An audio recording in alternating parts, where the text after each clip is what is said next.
Welcome to another episode of Game Review, where today we will be looking at Fallout 76 and how it let us all down. Seems like every week there's a new controversy with this game, like the game itself, the canvas bags which are $200, the Nuka Dark bottles, but for now we're just going to take a look at the game itself.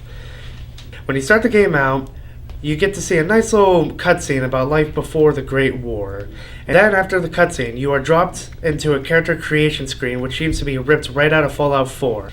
After that, you get to walk around the vault, but you might notice that there's no human NPCs in the vault, only robots.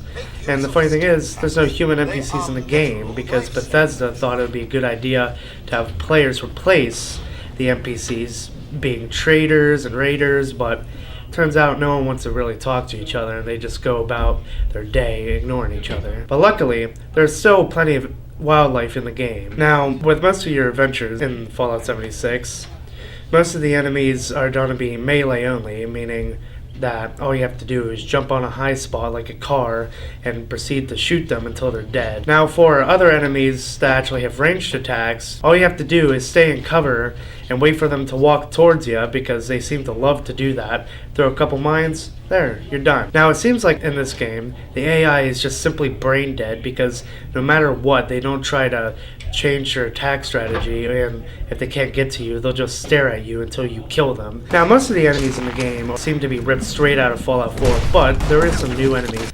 But at least they have PvP, even if no one asks for it. But don't worry about getting killed by other players all the time because the system is horrible.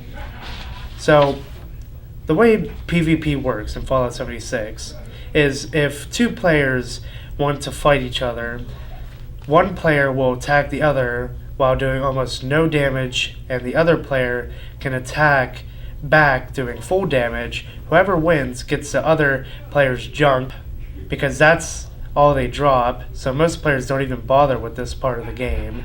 Also, if you thought that the story would be good, just like every other Fallout game, then you would be wrong because the whole story is told through audio clips and notes. Taking it with me. But after seeing Appalachia for myself, I need to make sure every resident of 76 has a safe haven they can start from. I'll make do without it.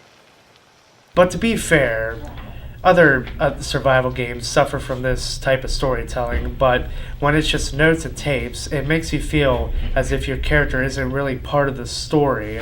Now, I do apologize for being so negative, but it's hard to find anything good about this game. But there is one good thing, or at least to me, that is the new camp system, which is how you get to build your shelter, but it can be difficult to find a good spot to build.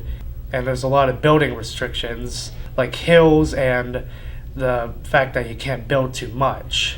Oh, and did I mention that the game has plenty of microtransactions in it? So if you want to spend more money on this glitchy game, then you can get stuff like hair designs and new beds. But I don't have anything else to say about this game besides that it's a buggy mess and I regret buying it. I give this game a 2 out of 10.